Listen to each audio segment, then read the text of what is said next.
Ketika hasil survei menunjukkan si A yang tinggi hasil surveinya, tetapi ketika kita melihat di saat tokoh-tokoh yang disurvei itu, ternyata sesampai di tengah masyarakat yang dikatakan hasil surveinya tinggi itu kurang diterima rakyat. Sedangkan hasil survei yang sedang-sedang saja itu yang digedurungi rakyat.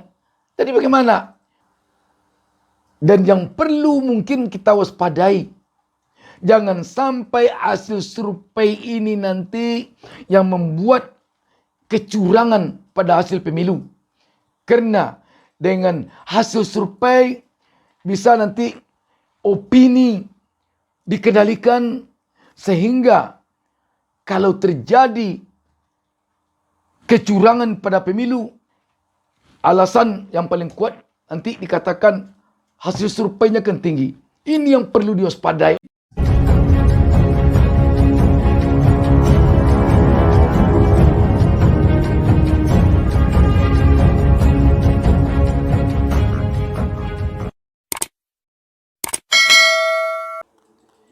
Assalamualaikum warahmatullahi wabarakatuh. Jumpa lagi dengan saya, Bustami Narda. Pada kesempatan ini, saya doakan kepada Allah Subhanahu wa taala semoga seluruh pemirsa tetap selalu diberikan keberkahan hidup oleh Allah Subhanahu wa taala, Tuhan Jamaah Esa. Sahabat BN, saya sengaja tampil beda hari ini, berlagak seperti seorang eksekutif. Kenapa? Karena kita bicara tentang survei. Hasil survei ini tentu selama ini adalah menjadi perhatian bagi orang-orang hebat. Sebab seperti petani desa di kampung saya, dia nggak ngerti itu ditanya survei ke dia. Hasil survei calon presiden sekarang bagaimana? Apa itu survei Pak? Nama siapa itu katanya. Dibilangnya itu nama orang survei itu. Kan dia tidak ngerti. Makanya biasanya survei-survei itu untuk kalangan elit saja. Rakyat biasa biasanya hanya bicaranya hasil pemungutan suara berapa. Siapa yang kalah, siapa yang menang. Itu aja katanya. Sahabat BN, pada kesempatan ini kita akan bicara tentang hasil survei. Saya akan bacakan satu berita tentang hal ini. Newsworthy menurunkan berita di bawah judul, lagi-lagi bikin curiga soal elektabilitas Ganjar Pranowo yang meroket. Ada nyeletuk .2. Kata Pak Mahfud, survei bisa ... WE Newsworthy, Jakarta. Akademisi Universitas Negeri Malang, Tato Sugiarto, menyoroti soal hasil survei elektabilitas Gubernur Jawa Tengah Ganjar Pranowo. Hal ini ditanggapi Tato Sugiarto dalam akun Twitter pribadi miliknya. Dalam cuitannya, Tato Sugiarto menyinggung soal hasil survei Ganjar Pranowo yang terus meroket. Tato Sugiarto juga mengibaratkan peningkatan elektabilitas Ganjar Pranowo seperti naiknya air di Jateng. Maksudnya Jawa Tengah. Karena daerah kekuasaannya dilanda banjir yang lumayan parah belum lama ini. Pokoknya semua survei Ganjar naik seperti naiknya air di Jateng, ujar Tato Sugiarto dikutip Newsworthy dalam akun Twitter pribadi miliknya Sabtu 7 Januari. Lanjut, Tato Sugiarto juga mengutarakan soal yang pernah dikatakan oleh Menteri Koordinator Bidang Politik Hukum dan Keamanan Menko Polhukam Mahfud MD. Sayangnya, kata Pak Mahfud, survei bisa dibayar. Imbu Tato Sugiarto. Sementara itu, salah satu survei yang menyatakan elektabilitas Ganjar naik adalah Lembaga Indikator Politik Indonesia (IPI). Dari sejumlah nama, Gubernur Jateng tersebut di posisi paling atas. Direktur Eksekutif Indikator Politik Indonesia Burhanuddin Muhtadi menyebutkan bahwa elektabilitas Ganjar berada di posisi teratas dari simulasi semi terbuka terhadap 10 nama. Ganjar dengan suara 31,5%, kemudian disusul dengan bakal capres Nasdem Anies Baswedan dengan 24,4%. Mengejutkan juga, Indonesia bisa menempati nomor 2 dalam hasil survei ini. Lalu Menteri Pertahanan Prabowo Subianto dengan 21,4%. Gubernur Jawa Barat Ridwan Kamil 6,7%, Ketua Umum Partai Demokrat Agus Harimurti Yudhoyono 2,0%, dan Menteri BUMN Erick Thohir 1,6%. Kemudian Ketua DPR Puan Maharani 1,6%, Menteri Pariwisata dan Ekonomi Kreatif Sandiaga Salahuddin Uno 1,3%, Ketua Umum Partai Golkar Airlangga Hartarto 0,7%, dan Wakil Ketua DPR Abdul Muhaimin 0,5%. Sahabat BN, walaupun sekilas disampaikannya ucapan Pak maupun MD, tetapi amat menggelitik kita. Survei bisa dibayar.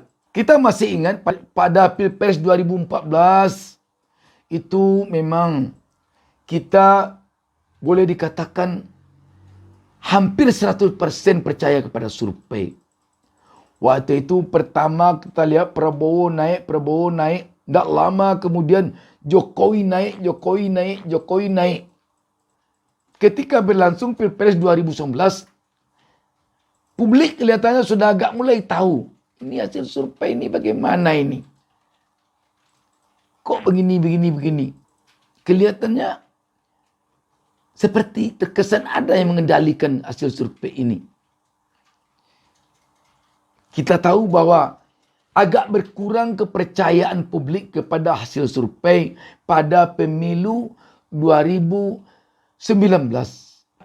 Tetapi walaupun menurun kepercayaan publik, masih bisa hasil survei dengan tidak terlalu banyak yang memberi komentar negatif. Tetapi begitu selesai pemilu, semakin tahu publik, semakin tahu rakyat bahwa memang survei ini kadang-kadang atau terkesan seperti ada yang mengkoordinir. Sehingga survei ini tampaknya lebih mengarah kepada siapa yang bayar, siapa yang mesan. Sedangkan kita berprasangka dulunya bahwa survei ini betul-betul kenyataan di lapangan. Sehingga kita percaya sangat waktu itu. Begitu selesai pemilu, tampak sekali perubahan bahwa rakyat nyaris tidak ada yang percaya dengan si survei ini lagi. Apalagi dengan banyaknya terbongkar ke publik dibiayai oleh yang mesan. Lama-lama malah ada yang kayaknya dia menjadi tim sukses yang berupaya mempengaruhi rakyat, yang berupaya mengendalikan opini dengan hasil survei yang disebarnya ke publik. Dan ketika baru lalu kita melihat Anies Baswedan yang seorang akademisi yang pernah menjadi rektor, dan kita tahu lembaga-lembaga survei ini lahirnya pada umumnya dari kalangan akademisi. Kita jadi bertanya-tanya, kok Anies Baswedan ini seperti tidak begitu banyak menyebut hasil survei. Dia jalan saja. Oh, nomor 3 dia, oh nomor 2 dia, oh tidak dapat nomor dia di survei. Dia jalan terus, dia biasa aja. Dan tambah kelihatan lagi ketika hasil survei menunjukkan si A yang tinggi hasil surveinya. Tetapi ketika kita melihat di saat tokoh-tokoh yang disurvei itu, ternyata sesampai di tengah masyarakat yang dikatakan hasil surveinya tinggi itu kurang diterima rakyat. Sedangkan hasil survei yang sedang-sedang saja, itu yang digedurungi rakyat. Jadi bagaimana? Buktinya menunjukkan bahwa memang hasil survei ini diduga, dikhawatirkan, dicurigai bahwa ada rekayasa. Kita melihat sendiri dengan mata kepala kita. Masa yang dapat hasil survei persentasenya tertinggi sampai di masyarakat, ketika dia datang ke masyarakat, biasa-biasa saja masyarakat menyambutnya. Tetapi yang menurut hasil survei dia berada nomor 2, nomor 3, cuman berada kadang-kadang ada mungkin nomor 4. Tetapi sesampai di masyarakat digandrungi oleh masyarakat. Jadi sangat sulit mencari alasan bahwa hasil survei yang benar, sambutan masyarakat tidak benar. Susah mencarikan argumennya, susah sekali untuk meyakinkan publik bahwa yang benar adalah hasil survei, yang tidak benar adalah masyarakat yang menyambutnya di lapangan. Logika apa yang harus kita pakai untuk meyakinkan bahwa dalam pemilihan besok ini yang akan dipilih oleh rakyat adalah yang tidak ditegurnya ketika ke lapangan, tidak disambut. Yang disambut oleh masyarakat itu tidak akan dipilih rakyat nanti dalam pemilu. Coba kemukakan apa logika yang bisa diterima oleh akal kalau itu argumen yang dikemukakan. Maka dengan demikian, apa yang disampaikan oleh Mahfud MD, memang kalau kita perhatikan, kebenarannya boleh dikatakan 99,9%.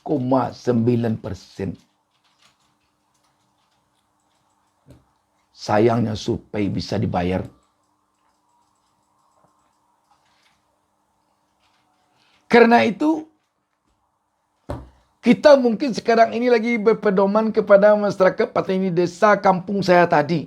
Yang tidak perlu dia melihat hasil survei.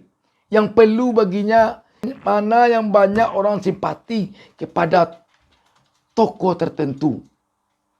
Itu mungkin patokannya. Sahabat PN, memang makin berkembang dunia ini, makin canggih teknologi, makin macam-macam akal orang untuk mempengaruhi orang lain. Tetapi jangan lupa, makin canggih teknologi, makin modern teknologi, makin pesat perkembangan dunia, maka akal orang makin cepat, cerdas pula untuk jeli melihat orang-orang yang melakukan rekayasa melalui teknologi yang dimilikinya. Jadi sahabat BN, sementara mungkin kesimpulan kita sekarang ini, mungkin kita belum bisa terlalu percaya kepada hasil survei. Dan yang perlu mungkin kita waspadai, jangan sampai hasil survei ini nanti yang membuat kecurangan pada hasil pemilu. Karena dengan hasil survei bisa nanti opini dikendalikan sehingga kalau terjadi kecurangan pada pemilu, alasan yang paling kuat nanti dikatakan hasil surveinya kan tinggi. Ini yang perlu diwaspadai oleh masyarakat, oleh rakyat. Jangan percaya kalau ada alasan nanti seorang calon presiden atau wakil presiden, calon legislatif, calon gubernur, bupati, wali kota yang kemenangannya hanya didasarkan kepada hasil survei. Walaupun hasil surveinya tinggi, tetapi tidak bisa KPU berargumen itu dasar kemenangannya. Tidak bisa. Karena itu rakyat harus memantau kerja penyelenggara pemilu. Harus memantau terus. Sehingga jangan sampai nanti hasil survei ini yang membuat orang-orang curang berargumen untuk memenangkan orang yang tidak harusnya menang. Untuk mengalahkan orang yang tidak harusnya kalah. Demikian, wassalamualaikum warahmatullahi wabarakatuh. Jangan lupa subscribe. Jangan lupa subscribe.